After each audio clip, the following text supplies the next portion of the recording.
plans of Albert Pike and the architects of the New World Order.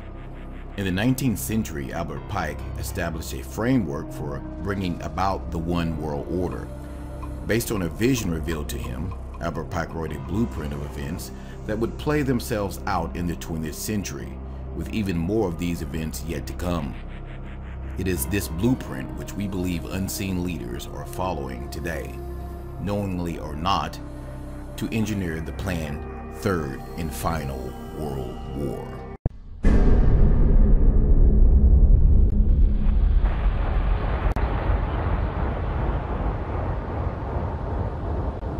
And when he had opened the second seal, I heard the second beast say, "Come and see." And there went out another horse that was red, and power was given to him that sat thereon to take peace from the earth, and that they should kill one another. And there was given unto him a great sword. Now, Albert Pike wrote a letter to Mancini, and that was dated August 15, 1871, in which he propagated that there should be a world order, a one order where all nations are under the control of one central organization. And in order to achieve this, they planned, and there are numerous quotes for this, so I've put a number on the screen because some will say, I don't trust this, I don't trust that, I don't trust the other. Here are references down there, there are references up there, there will be references in other slides, so it comes from different sources. He said, and this was, by the way, on display in the British Museum, and could be seen there until it was taken away.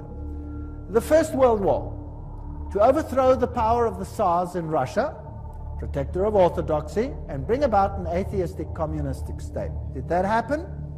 Yes. Now that was written long before this event. Long before this event. This was written in 1871. This war broke out in 1914.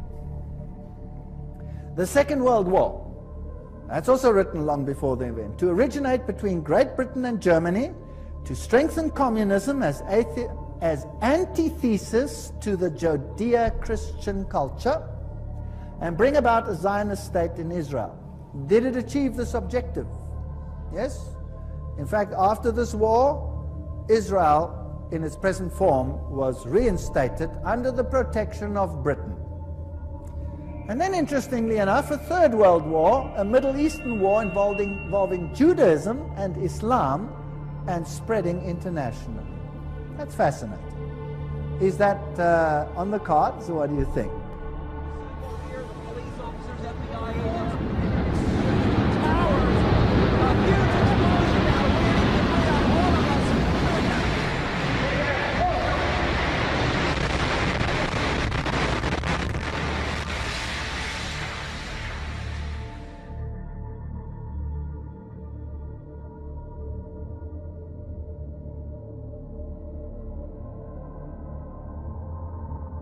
Look at his clothes. He's not Iraqi. Ra'ed points out, it's not his real name, speaking to us on condition we conceal his identity. Ra'ed's wife and children are still in Mosul and could be slaughtered. Ra'ed, wanted by ISIS, just escaped with this video he shot on his phone. He believes the man he filmed is Afghan. So he's saying we're going to go from Mosul to Baghdad to Jerusalem. And he says he was speaking in broken Arabic and clearly wasn't Iraq. Ra'ed's experience in the image is a rare glimpse into the murky world of ISIS and how it solidified its grasp. See, the kid is giving the ISIS fighter a kiss. Some of the women were even throwing chocolate on them and shouting, "You saved us from the security."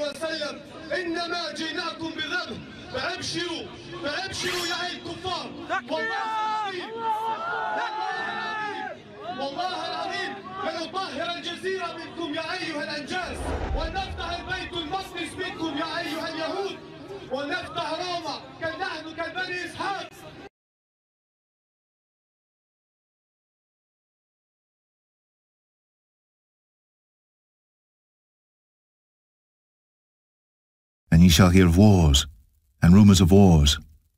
See that ye be not troubled, for all these things must come to pass, but the end is not yet.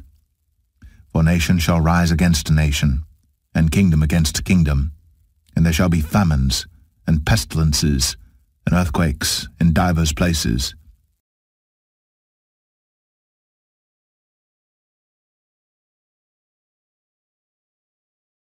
Breaking news this hour, the Russian Defense Ministry has confirmed that Russian fighter planes have conducted their first airstrikes against ISIL positions in Syria. And that's after the Russian president was given the go-ahead by Russian lawmakers.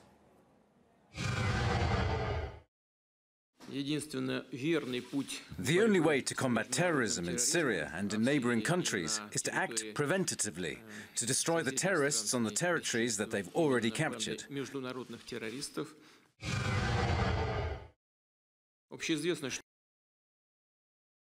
Soviet countries are already fighting alongside Islamic State. If they succeed in Syria, they'll inevitably return to their home countries, including Russia.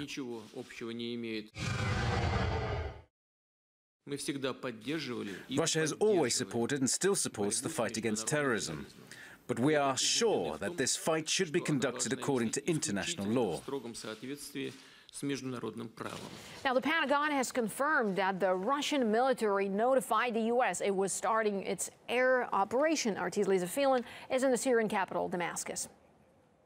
This is huge news. The first Russian Air Force strikes against Islamic State targets in Syria confirms. The Russian Defense Ministry says that they've carried out airstrikes against Islamic State's communication centers, arms, vehicle, and fuel depots. Now, of course, this comes after a request by the Syrian government, whose army has been fighting for almost 5 years against anti-government militants, including the Islamic State. They're extremely stretched across many different fronts. Now, the Russian Defense Ministry stresses that there's no ground troops involved in this operation, that it is limited to airstrikes. All of this comes as these anti-government militants, including the Islamic State, continue to wage a fierce battle against the Syrian government. In fact, just under an hour ago, I saw 2 mortars land very close to my hotel in the heart of Damascus, illustrating how the Syrian army is fighting across many different fronts. Now, these mortar attacks on Damascus are a daily occurrence, and the Syrian army is having to grapple with these attacks in Damascus, in Aleppo, in Homs, on various different fronts. Certainly sounds like we are on track. Well, here's another quote. Just in case people don't like that quote. Mazzini with Pike developed a plan for 3 world wars so that eventually every nation would be willing to surrender its national sovereignty to a world government. The first war was to end the Tsarist regime in Russia, the second to allow the Soviet Union to control Europe, the third world war was to be in the Middle East between Muslim and Jews and would result in Armageddon. Interesting. Now, how were they going to do it? Let's read what Albert Pike wrote about these wars and how they were going to be unleashed. He wrote, quote, "We shall unleash the nihilist and the atheist," so the destroyer and the atheist, "and we will provoke a formidable social cataclysm which in its horror will show clearly to the nations the effect of absolute atheism. Origin of savagery and the most bloody turmoil. Then everywhere the citizens obliged to defend themselves against the minority of revolutionaries will exterminate these destroyers of civilization, and the multitude, disillusioned with Christianity, will receive the pure light through the universal manifestation of the pure doctrine of Lucifer. The destruction of Christianity and atheism, both conquered and exterminated at the same time." Wow, what a clever plan. So you rub the two systems which you create up against the other. You create atheism as an antithesis to the Judeo-Christian culture. You have these two clash until they rub each other up, and then out of that you will get a new world order where you have a new religion which is far more esoteric and actually honors Satan. Isn't that a rather clever plan? Well, it's very successful. That is why Ordo ab Cao is the verse, if you like, that Freemasonry uses. This is one of their documents, remember, that I photographed in a Masonic lodge.